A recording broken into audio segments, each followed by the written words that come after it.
Halo, balik lagi dengan channel saya, channel Imam Wahyudi Santoso, channel perbaikan perawatan mobil, terutama mobil Honda. Kali ini kita akan membahas kebocoran oli bagian bawah mesin yang banyak sekali ditanyakan teman-teman di WA, yang menunjukkan foto ada rembesan bagian kalter, yang contohnya akan saya selipkan foto di beberapa atau di mobil yang terjadi bocor. Kalau mobil ini sebenarnya kasusnya orderannya adalah penggantian kampas kopling set SC, mobilnya Jazz GD3 manual ya. Yang bocor bagian bawah teman-teman itu adalah dari seal kuruk as besar. Seal kuruk as besar itu adalah yang sering saya bahas waktu kami ganti kopling, itu adalah seal yang melingkar ini, seal kuruk as bagian belakang atau seal kuruk as bagian besar, seal kuruk as besar kalau kita bilangnya. Nah, itu yang sering terjadi adalah dari sini, dari seal ini yang menimbulkan bocor di bagian kalter bawah ini ya. Kalau kita lihat bagian bawahnya, ada juga beberapa kasus itu dari plug ini, dan ada juga yang kasus itu juga dari lem kalter ini atau dari seal kumis, seal kalter ini, seal yang setengah bulan ini, setengah lingkaran atau seal kalter kita bilangnya biasanya. Tapi yang dominan sering terjadi apalagi di mobil-mobil baru seperti mobil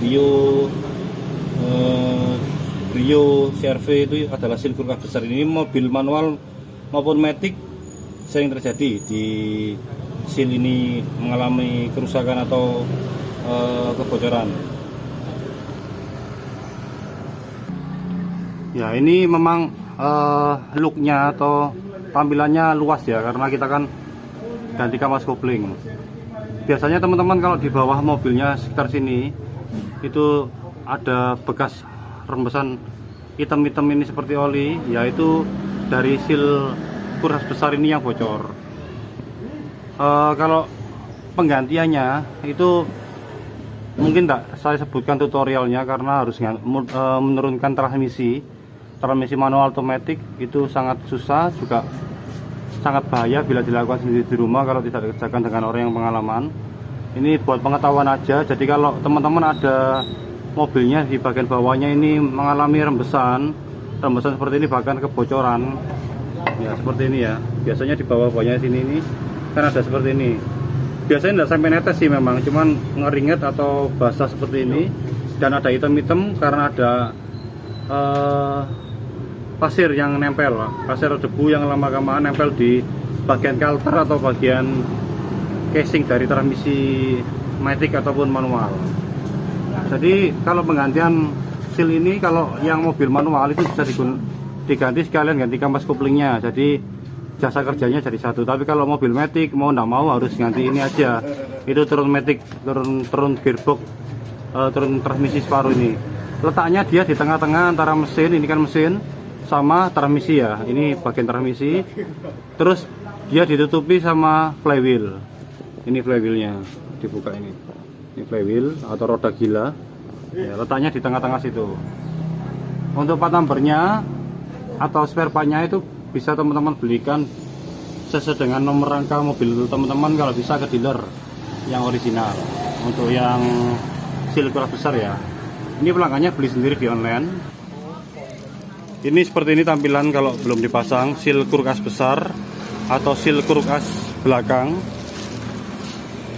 Ini pelanggannya beli sendiri online. Harganya kalau tidak salah sih sekitar 175 sampai 250 sih harga seal kuruk as besar ini. Harga sealnya murah, cuman penggantiannya itu yang susah karena harus turun gearbox separuh ini. Ya, jadi teman-teman kalau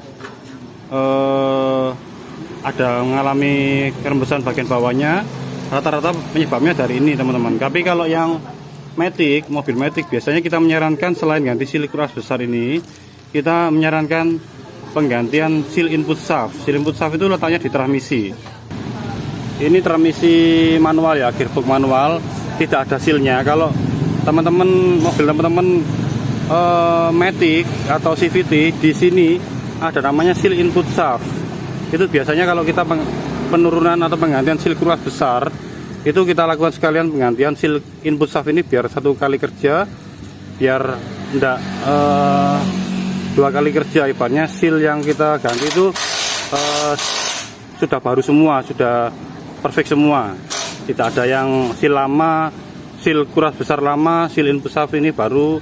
Jadi nanti takutnya seal kuras besar diganti, terus tidak lama kemudian seal input shaft matic bocor lagi, kan harus bongkar ini. Nanti pelanggannya kasihan kena jasa bolak-balik, mending agak banyak sedikit di spare part tapi jasanya jadi satu. Ya, jadi ini masih proses pembersihan ya, kita pakai degreaser untuk pembersihan ini. Nanti tunggu beberapa menit kita siram biar bersih. Jika teman-teman melakukan penggantian kampas kopling, ya sudah, mungkin teman-teman untuk sharing rembesan bagian kalter bawah kali ini cukup ini aja pengetahuannya. Saya tidak menunjukkan tutorialnya karena tidak saya anjurkan untuk dibongkar sendiri kecuali yang memang sudah pengalaman, karena juga beresiko tinggi dan juga berat. Ya mungkin sementara sharing kali ini itu aja, semoga bermanfaat buat pengetahuan kita semua. Jadi sudah kita juga tahu apa yang dianggarkan, apa yang direncanakan kalau ada rembesan sekitar bagian bawah kalter. Semoga konten ini bermanfaat. Mohon maaf bila ada salah-salah kata, mohon maaf bila ada audio dan video yang kurang jelas.